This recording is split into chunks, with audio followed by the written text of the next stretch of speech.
Good afternoon, everybody, and welcome to the third Ready for Rugby webinar today, focusing on your club as an outdoor amenity, specifically looking at the Sport Ireland Keep Walking, Keep Well campaign. I'm joined today by two clubs who've got experience in this area, and many thanks to them. I'll introduce them later, but many thanks to them for their involvement today. Also, just to say to people that the chat function, the Q&A function is there. Please post your questions in and we'll answer as many as possible, and we'll get back to those that we don't get around to in our time frame today. I guess before we get going on the specifics of the walking programme, I'd just like to remind people that it goes without saying that nothing is done without due regard for health guidance and the public health guidance as regard COVID. It's also an opportunity, if you're not going to open up for the walking programme or for youth and minis activities or whatever it is, it's a good opportunity to revisit your plan to make sure that you're ready to go forward when the time is right for you.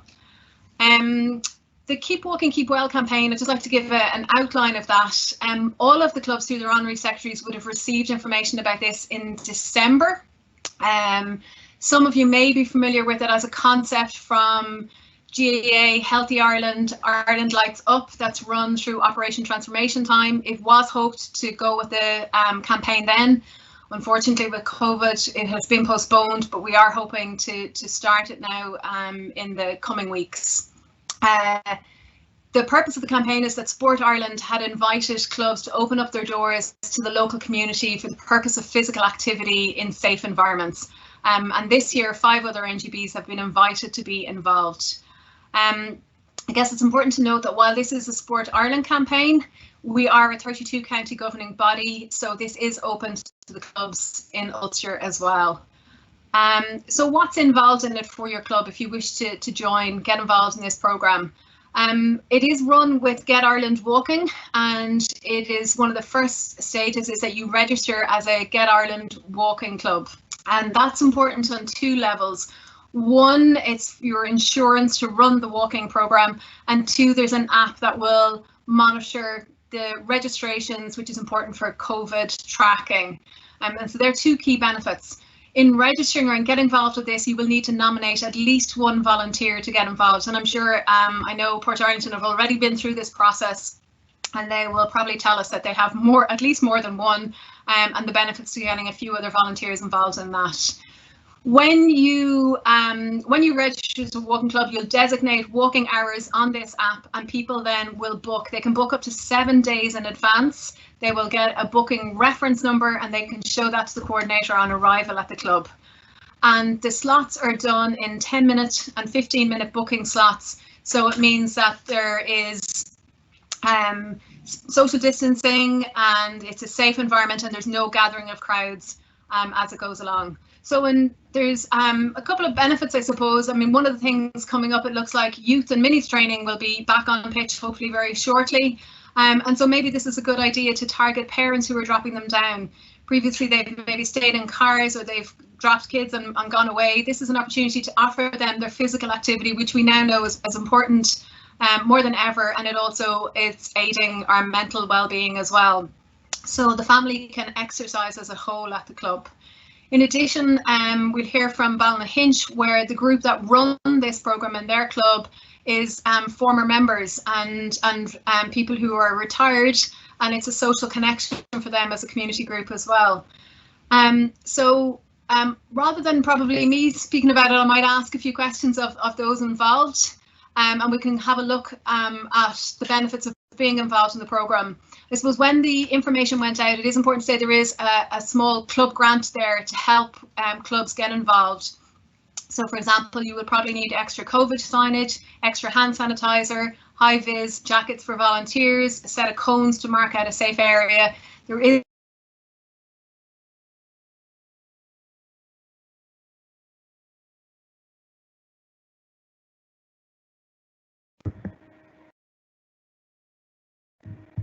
Sorry, folks, there we seem to be having a few technical issues. We will get that right as soon as we can.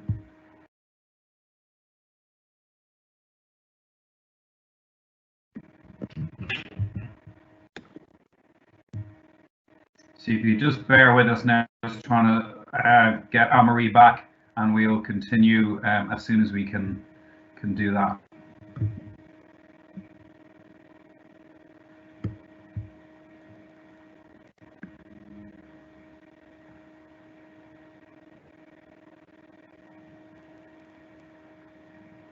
Okay, folks, maybe what we'll do is we'll continue until we can get Anne-Marie back in. What I might do is I might bring in David Hainsworth from Port Arlington Rugby Club, and maybe David, you could give us a sort of a background into what you did with the club. So David, thanks very much for coming, and maybe you could just give us a background in terms of what you did with your club. Yeah, thanks, David.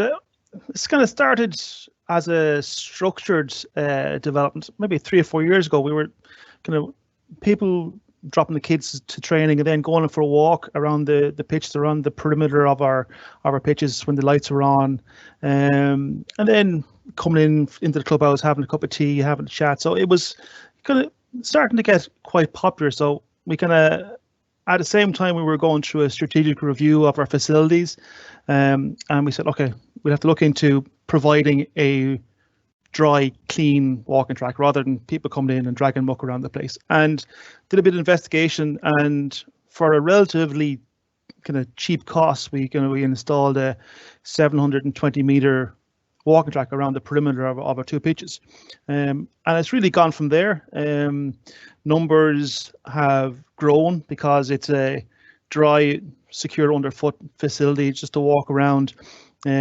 It was especially useful during the last lockdown, when the numbers of kids coming out training was growing hugely, but also as a result, parents are coming out and standing around. So we encourage people to get out instead of standing beside the pitch, get out and go for a walk. So you're social distancing, you're still around if there's an issue with the little ones and the kids, but it was kind of hugely beneficial. And then we kind of went on from there and installed solar lighting. So especially at the beginning of this lockdown, where we're all working, starting in the dark, finishing in the dark, so there's nowhere to go for a walk afterwards. So that kind of proved a kind of big hit. We had a lot of people out at 5, 6 o'clock in the evening going for a quick walk around. We had solar lights all the way around our walking track, and it's been popular. I'd say there's someone out on the track the whole time, so 2 or 3 people around nearly on a constant basis, and it's a real community facility that we kind of advertise it to on the local community Facebook pages, and people come out with the kids and walk around with the buggies and everything. So even last week there was a woman out, and she was teaching her young son how to cycle a bike, and it was great. It was another facility that they have, so it was she wasn't on the side of the road, didn't worry about the kid falling off because it was only going to fall onto grass. So it was great. So it's a multi-use facility from not only within the club but with all members of the community. And David, can I ask you as well? Sorry, folks, I missed it a little bit there. Sorry about that. But can I ask you as well? One of the things I know I've heard Evelyn and yourself speak to is that part of people who hadn't come to the clubs before, but the benefit that had on your minis and youths numbers as well, and your general membership.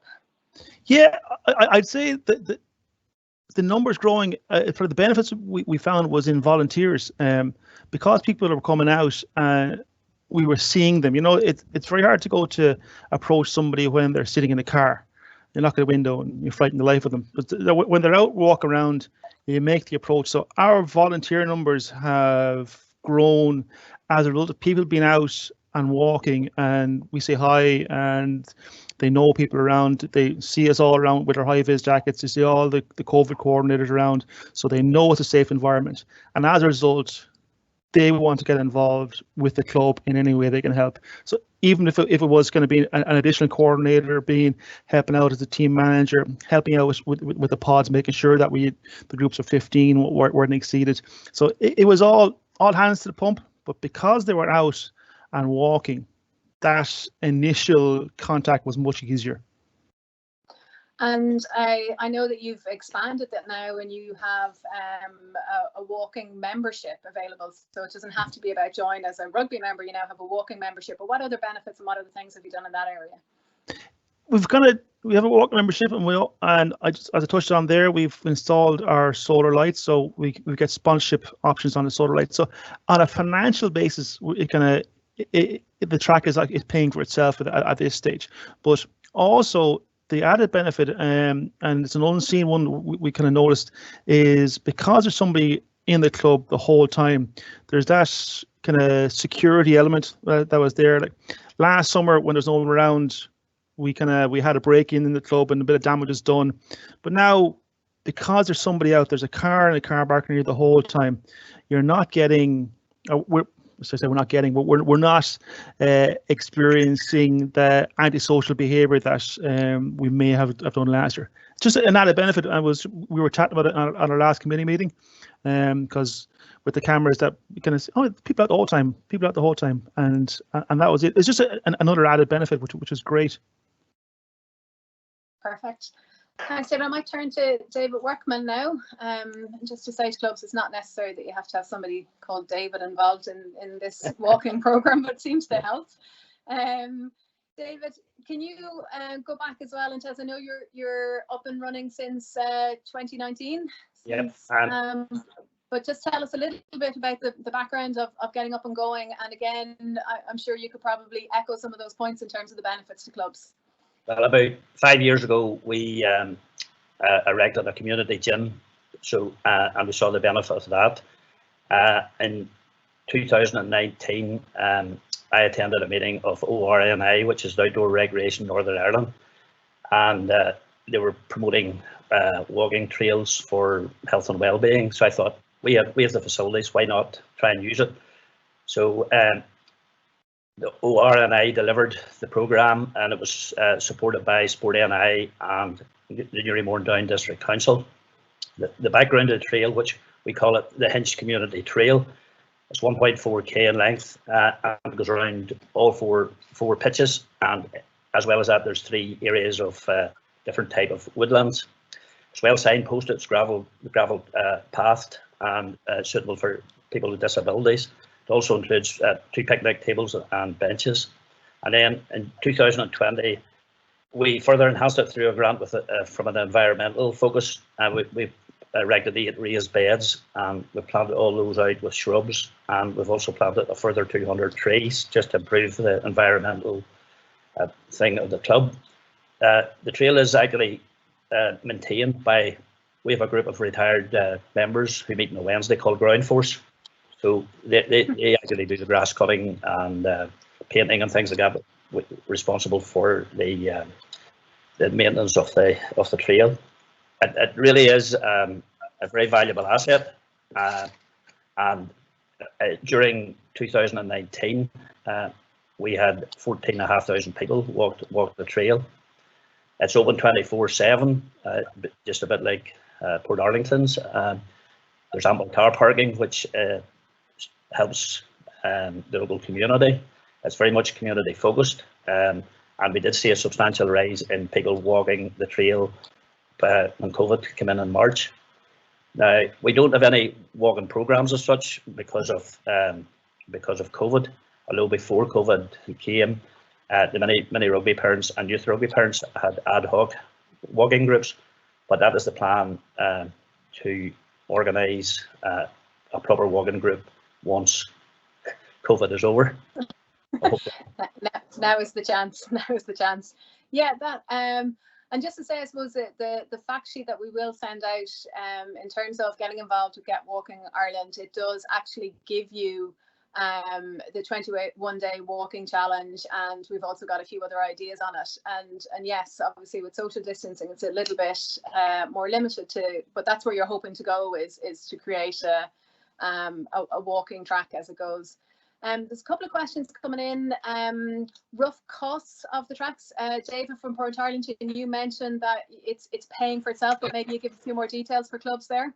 Yeah, the cost, we kind of installed the track using a thing of plant dust, and it came from, I was out playing golf, and we had the golf club had installed boogie tracks. So I went to the greenkeeper and asked him what it was, and he said it's plant dust. So our track was installed for between 1,500 and 2,000 euro, and that is 720 meters circular with a crossing. So it's near on 800 meters of track for less than 2,000 euro, and that was installed as well.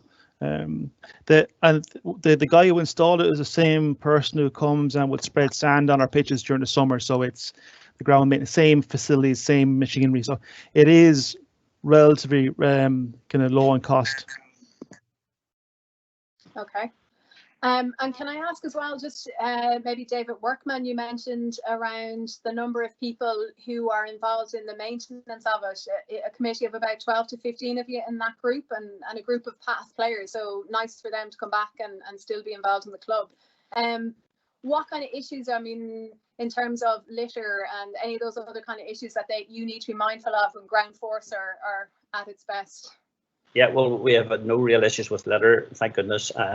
The trail is used by people of all ages, children using bicycles, young married women with prams, people with wheelchairs. We have various litter bins up, and we have a couple of bins for dogs. We do allow dogs in the grounds, but only on lead, so that they do not go on the rugby pitches, and thankfully everybody has adhered to our request there. And just from the children's point of view, we put up a couple of signs to erect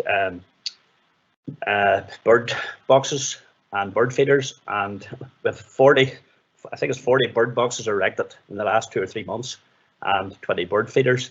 We've also organised a little treasure hunt for the younger children, and it's just things like that. So from a maintenance point of view, we just walk the track every Wednesday. We cut the grass at the edge of it.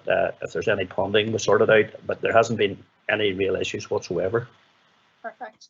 And Evelyn, maybe if I could come to you, I know the external agencies and the council have been mentioned. You're chair of the Laois Sports Partnership. Many clubs on the call would probably have a familiarity with them in terms of maybe the inclusion officer for disability or some of the club school links. But you might speak a little bit about your involvement and your thoughts on getting involved with the partnership from a physical activity point of view.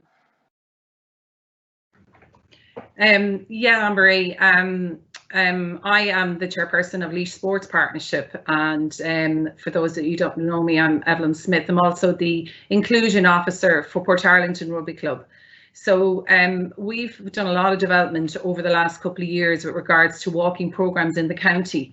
But we've also worked with our partner rugby club in Portlaoise as well, also in relation to the inclusion element for families within the clubs.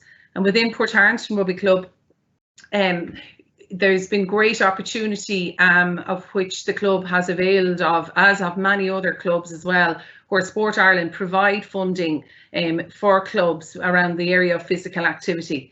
And that funding then goes forward to the club, and it's initially there are small amounts as they contribute to different programs, and those programs would be the activity programs, walking programs, mental health programs, programs where there would be inclusion for families, and also the programs can be of short duration as well as long duration.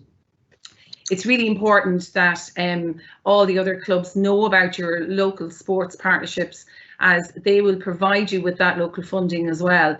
And in conjunction with yourselves and the IRFU with this new programme of walking and amenities within the community, that is an absolute plus for families as well, so that people can get out and use those amenities safely during COVID-19. And it's been really, really positive with regards to mental health within the community as well. Perfect, thanks. And David Workman, I might come back to you in terms of, we've heard Portarlington quite strongly saying about that link with the minis and the youths and the parents, and you mentioned it as well. What other kind of, because I've heard you say that you're probably at the moment, it's a massive benefit to the local community, probably more so even than the club getting its benefits from it. But what other kind of groups are using it, and what other audiences would you suggest to other clubs to maybe target in their area? Well, local church groups I know will use it, and they did use it just before COVID. And some of the local primary schools, they bring the kids out to the rugby ground, so they'll be able to use the walking trail as well and run various activities like treasure hunts or whatever. Hello?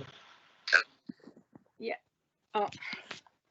The one thing David said earlier was the cost. I think it'd be fair to say, just for any clubs that are on from Northern Ireland, it cost us a lot more than it cost Port Arlington. But what I did say, it was supported by Sport NI and our local council. So there is funding there. It's just a matter of, and it's I think I said I should say that rugby clubs will have difficulty getting funding as a sole entity. So there has to be a community focus moving forward for clubs to avail of like various grants, and we have certainly benefited from that point of view. Yeah, I think that's an important point to note, and I suppose it's one of the aims of the project in terms of Sport Ireland, asking governing bodies to open their doors to the local community and to widen the audience that have access to facilities to get fit and to get healthy. I maybe just kind of throwing this question on you now to either clubs, but if top 3 tips for clubs to consider now if they wanted to get involved in this program, what would be their starting point? Top 3 things to consider. Maybe David, Port Arlington, I'll ask you first. Thanks, Anne-Marie. I think it's having a secure facility, like and David touched on as well. So if we're using our club, ideally, basically, it's off the road. It's a secure car park. It's safe and secure for families and for kids. So that is the main thing. Nearly every single club has that. So that is the thing. But it's getting it out there that clubs know that you're there and available, and it is a community facility. So it's using the community networks, not only the own club networks and club social media and websites, but can make contact with the community Facebook pages, the community websites, and put it out there that it is available for people to come. It's safe and secure facility. It's dry underfoot, and it's there. It's getting it out there. Expanding your audience outside of your own club membership is the main thing, really. Okay, thanks for that, David. And David Workman, anything to add to that? Yeah, well, I think one of the first things would be to have a plan, because not probably every rugby club will be able to have a walking trail, depending on the number of pitches they have and maybe the surrounding resources within the club facilities. The second thing that would be the funding, because you will have to look for funding unless some clubs have a sugar daddy or something like that, but there is funding required.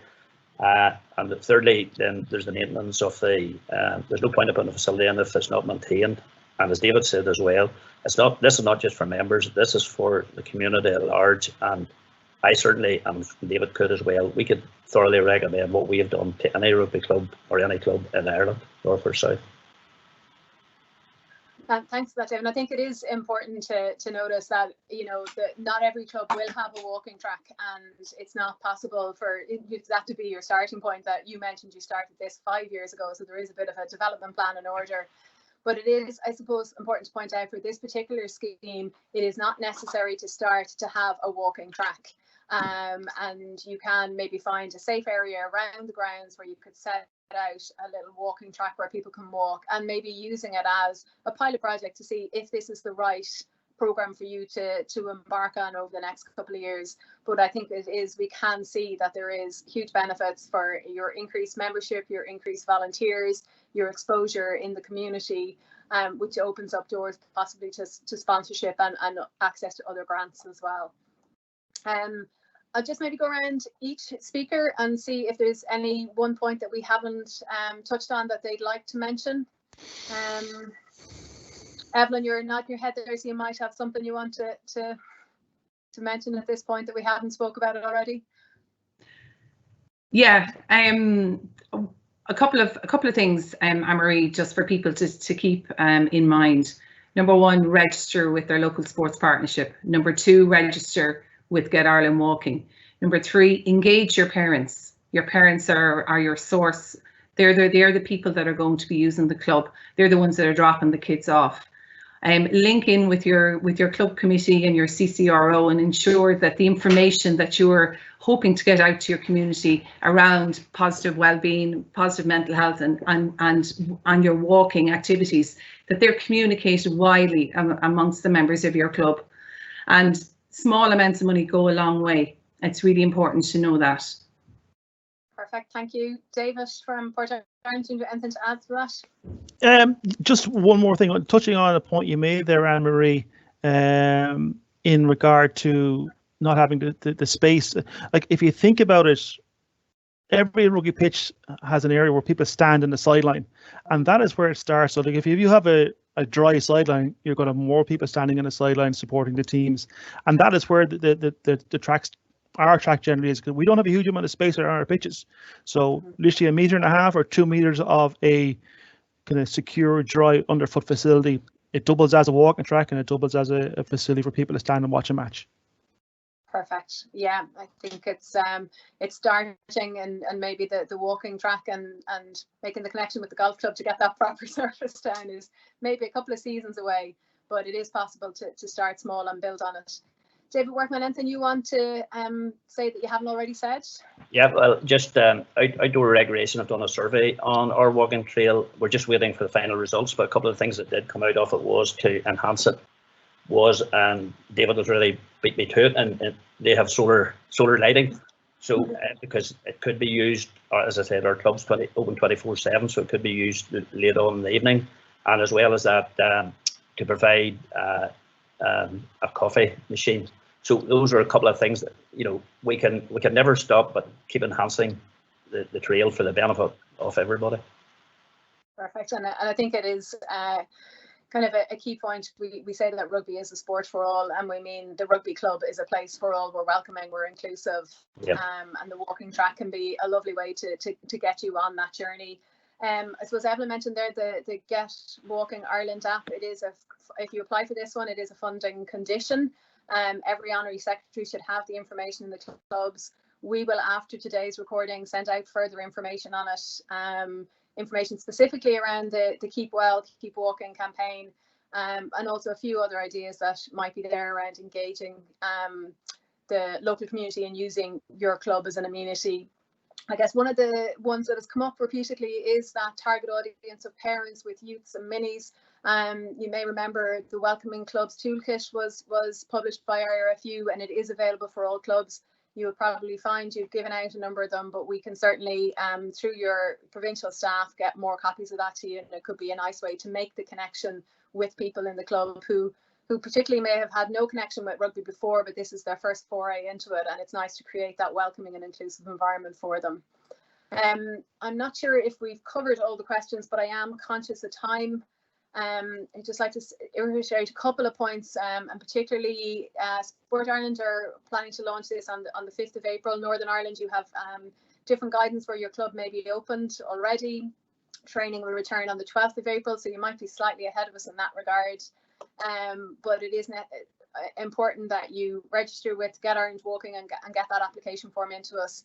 And to reiterate again, as you've heard people say today, the safe environment, the fun environment, so the COVID guidelines and your connection with your COVID officers and your COVID provincial contacts as well. Can I thank everybody for their time, giving up their lunchtime to join us today. If we didn't get to some of the questions, we will get to them afterwards.